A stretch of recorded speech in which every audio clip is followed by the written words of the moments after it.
वैभव त्रिपाठी हैं, कांग्रेस पार्टी से प्रवक्ता हैं। स्वागत, शुक्रिया आपका। इससे पहले कि वैभव जी के पास आऊं, क्योंकि मुझे मालूम है कि वैभव जी जिस तरह का जवाब देते हैं, फिर उसके बाद सामने वाले थोड़े अच्छे सोचने लगते हैं कि इस जवाब का हम उत्तर क्या दें। वैभव जी, क्या कुछ तैयारी चल रही है उत्तर प्रदेश में? इंडिया गठबंधन के बैनर तले आपके सहयोगी अभिषेक जी ने कहा कि 10 की 10 सीटें इंडिया ब्लॉक निकाल कर ले जाएगा यूपी में बीजेपी की नाक के नीचे से। आपको तो भस्मासुर की संज्ञा दी जा रही है। यूपी बीजेपी प्रदेश अध्यक्ष भस्मासुर कहते हुए नजर आए। 2 जुलाई को आपको प्रधानमंत्री मोदी जी ने पैरासाइट परजीवी तक कहा था, जो दूसरों के बल पर फल रही है, फूल रही है। आपका खुद का क्या आधार रहा फिर? पंजाब और महाराष्ट्र में पैरासाइट ही थे मोदी जी बरसों तक। पहले अपना इतिहास उठा के देख लेते, 2 सीट पर थे और बीपी सिंह के साथ पहली बार सत्ता में शामिल हुए बनने के बाद। तो पैरासाइट कौन था? और भस्मासुर की बात करते हैं, क्या कारण था कि एनडीए जब बना था आदरणीय वाजपेयी जी के समय, और तब और अब में बहुत सारे लोग छोड़ के चले गए।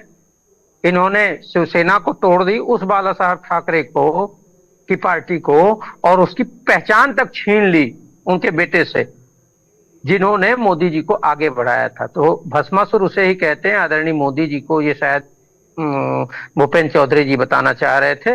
उनका कहीं पे निगाहें हैं, कहीं पे निशाना था, और वो इसलिए कह रहे थे क्योंकि जिम्मेदारी मुख्यमंत्री योगी आदित्यनाथ और भूपेंद्र चौधरी की बनती है कि क्या कारण है कि आपकी 2 बार से सरकार है और यूपी में 80 में 80 का दावा था, और हाँफते हाँफते अब कहाँ पहुंच गए।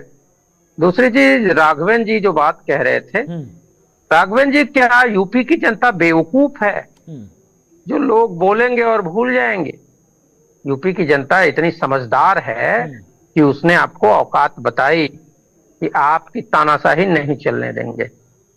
तो यूपी की जनता तो ये है। केशव प्रसाद मौर्य जो कहते हैं कि संगठन बड़ा है सरकार से, इसका मतलब है माननीय योगी जी पे उनका तंज है, और वो कह रहे हैं कि माननीय योगी जी आप संगठन की नहीं चलने देते हैं, स्वजाति बंदियों को सर पे बैठा के रखते हैं। इस बात के लिए वो उनको सिखा रहे हैं, नसीहत दे रहे हैं। इन बातों पे चर्चा ही नहीं हो रही है। कांग्रेस भस्मासुर है। अरे कांग्रेस ने हमेशा ही सबको लेके चलने की बात की है। कांग्रेस से ही अलग होके बहुत सारे दल बने हैं, और कांग्रेस ने कभी ये नहीं कहा कि नहीं किसी दल को कि उसको खत्म कर दिया जाए। जो आपकी का दल करता है, आपका दल पूरा शिवसेना तोड़ दिया, पूरा एनसीपी तोड़ दिया, अकाली आपको छोड़ के भाग गया, अभी हरियाणा में आपके साथी छोड़ के भाग गए। क्यों भाग रहे हैं? क्योंकि वो देख रहे हैं कि भस्मासुर निगलने की चाह में है उनको। तो जब उनको लगता है कि नहीं निगल जाएंगे, तो वो छोड़ के भागने लगते हैं। नहीं, लेकिन वैभव जी, ये रही बात कि नहीं, अगर कांग्रेस पार्टी क्या कोई अपना कैंडिडेट उतारेगी, या फिर समाजवादी पार्टी के ही 10 के 10 उम्मीदवार नजर आएंगे? सुनने में तो यह भी आया कि पर्दे के पीछे गिव एंड टेक का फॉर्मूला चल रहा है। महाराष्ट्र से लेकर हरियाणा तक समाजवादी पार्टी ने कुछ सीटें मांगी हैं, उसके बदले फिर आपको यूपी में सीटें ऑफर की गई हैं। इस बात में कितनी सच्चाई है? अब आपको पर्दे के पीछे की खबर पता चल जाती है, लेकिन पर्दे के सामने जो योगी और केशव मौर्य की लड़ाई है, जो बीजेपी में अंतर कला है, वो आपको नहीं दिखता। जो सामने है, अब पर्दे के पीछे वाला आपको पता चल जाता सामने है, तभी तो सबसे पहले रिपोर्ट में एक बात मैं बता दूं, सही समय, कुणाल जी एटलीस्ट यार 20 मिनट बाद आपने हमको समय दिया, नहीं तो थोड़ा बोलने दीजिए ना। आप ही का समय चल रहा है सर। 2014 में 5 सीटें, 2017 क्या नाम है 19 में कुछ 2 सीटें, फिर 1 सीटें, फिर आप देखिए धड़ाल्ले से कितना हाई परफॉर्मेंस यूपी में दिया है आप लोगों ने। आप ही का तो समय चल रहा है सर। मैं आपको ये कह रहा हूं कि हमारा गठबंधन, इंडिया गठबंधन जो है, वो सही समय पे अपनी सीट शेयरिंग और अपनी रणनीति की घोषणा करेगा। आप उसके लिए बिल्कुल चिंतित मत होइए। और राघवन जी की एक बात का जवाब देना आवश्यक बन जाता है, क्योंकि वो कह रहे हैं कि इन्होंने जनता को बोला और भरमा दिया। अरे भैया, झूठ और भरमाने वाली बात प्रधानमंत्री मोदी जी ने 2014 में 2 करोड़ रोजगार सालाना देंगे, 20 करोड़ रोजगार मिला नहीं मिला, 15 लाख हर गरीब के खाते में। राजेंद्र जी को ये था भरमाने वाला झूठ। राघवेंद्र जी को शायद भूल गए। राघवेंद्र जी को पता ही नहीं है, बेचारे नादान हैं तो बहुत सीनियर आदमी, लेकिन नादानी में वो कुछ बोल ये देखो, आपके बीच में मैंने बोला था क्या, आदरणीय राघवेंद्र जी आप सीनियर हैं, इतनी मर्यादा रखिए। बात राम की करते हैं और मर्यादा को हमेशा तार तार करते हैं, तो आपको पता ही नहीं है। तो भस्मासुर खुद मोदी और भाजपा है, और झूठ और भ्रम फैलाने वाले तो सबसे बड़े झूठे का तमगा गूगल कर लीजिए, मोदी जी को मिला हुआ है। आपके चिल्लाने से कुछ होता नहीं है। आप पहले ये बताइए कि 15 लाख खाते में देने की बात झूठ थी कि नहीं थी? तो झूठ बोलने वाले दूसरे को कह रहे हैं कि झूठे हो। पहले अपने झूठे को चुप कराओ। अपने झूठे प्रधानमंत्री जो संसद तक में झूठा बोलने लगे हैं, उनको चुप करा दो। आपकी आवाज नहीं आ रही है, लेकिन अरे इसी वजह से 80 में 80 वालों को सरकार के मारा है, और पहले नंबर पे भी नहीं आ पाए। 400 पार का दम था प्रधानमंत्री का, और आपको बहुमत से बाहर कर दिया है जनता ने। चिल्लाने से कुछ होता नहीं, आपसे ज्यादा चिल्ला सकता हूं मैं, चिल्लाने से कुछ होगा नहीं। जनता समझ गई है महंगाई, बेरोजगारी। आप जो आंकड़े सीएमआई का बता रहे हैं, वही सीएमआई के आंकड़े कहते हैं कि पिछले 50 सालों में सबसे ज्यादा बेरोजगारी है। आईएलओ का आंकड़ा बता रहा है कि 85% शिक्षित युवा बेरोजगार है भारत में। आप कहां गिरफ्त कर रहे हैं? सीएमआई पूरा आंकड़ा पढ़ लीजिए, पता नहीं कौन सा सीएमआई आपने पढ़ लिया। सीएमआई का लेटेस्ट आंकड़ा उठाइए, 50 साल में सबसे ज्यादा बेरोजगारी आज है भारत में। इंटरनेशनल लेबर ऑर्गेनाइजेशन का आंकड़ा उठाइए, वो कहता है 85% शिक्षित युवा जो है बेरोजगार है भारत में। आपको पता ही नहीं है?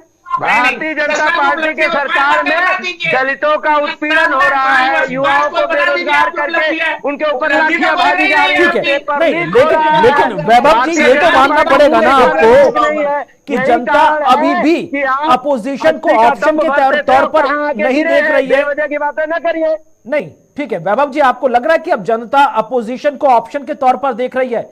मैं आपको एक बात बता दूं कि मान लिया आपके एमपी हैं, लेकिन एमपी आपके उतने हैं कि आप बहुमत से बाहर, और जनता ने इस बात के लिए मूड बनाया है कि मेरे बेटे को रोजगार भी चाहिए, सस्ती शिक्षा भी चाहिए, और इस सरकार में रोजगार के नाम पे झुनझुना मिला है अग्निवीर जैसा। और अग्निवीर का युवाओं ने कितना विरोध किया है आप जानते ही हैं। उन युवाओं पे लाठियां किसने चलाई? इस योगी और मोदी की पुलिस। जनता ये कह रही है कि शिक्षा जो इलाहाबाद यूनिवर्सिटी और बीएचयू में फीस लगभग 5 गुना बढ़ा दी है, गरीब का बेटा कैसे शिक्षा लेगा? तो वो कह रहा है कि गरीब के बच्चे की शिक्षा छीन रही है सरकार। असर की एक रिपोर्ट आई, असर की रिपोर्ट ने कहा कि 8वीं के बच्चे को 5वीं का मैथमेटिक्स नहीं आ रहा है। मतलब इस सरकार ने शिक्षा नीति में इतना झोलझाल किया है कि गरीबों के बच्चों को अच्छी शिक्षा नहीं मिल पा रही है। शिक्षा से लेकर स्वास्थ्य से लेकर सुरक्षा, उस पर क्या कुछ कहना है? बीजेपी क्लासरूम में नहीं बैठा हूँ कि लिसनर बनूं, और ऐसा है कि 2 सीट वाला ये बता रहा है कि मेरे पास संगठन है, और उसको कह रहा है जिसके पास 100 से ज्यादा सीट है, उसको कह रहा है उसके पास संगठन नहीं है। वह महोदय कम से कम इतनी मर्यादा रखिए। 4 जिलों की पार्टी है आप, 4 जिलों के बाद बाहर कोई जानता नहीं आपको, आप हमको सिखा रहे हैं। आपके विधायक रहमो करम पे अखिलेश जी ने आपके नेता को राज्यसभा पहुंचाया, इसके लिए आप उनकी चाटुकारिता करते थे। सर जी जब इतना ही अच्छा है तो सिर्फ फुटबॉल क्यों हो रही है कार्य समिति में? सिर्फ फुटबॉल का कारण बताइए, और बाकी प्रवचन आपका सुनने के लिए कोई नहीं बैठा है। सिर्फ फुटबॉल हो रही है योगी और केशव प्रसाद मौर्य में, उसका कारण क्या है? अगर इतना ही अच्छा परफॉर्म कर रहे हैं आप तो। दूसरी चीज, आप जो बात कह रहे हैं इससे जनता इत्तेफाक नहीं रखती। जनता ये कह रही है कि ये जो योगी और मोदी की सरकार है वो युवाओं को रोजगार देने में पूरी तरह से असफल रही है। सिर्फ और सिर्फ ये सरकार वसूली कर रही है। $60 का कच्चा तेल खरीद के ₹100 पेट्रोल बेच रही है, जबकि कांग्रेस की सरकार में $122 का कच्चा तेल खरीद कर ₹70 में पेट्रोल मिलता था। इसकी बात आप नहीं बता पा रहे हैं। बहरहाल सर, समय मेरे पास इतनी ही इजाजत दे रहा था, नहीं तो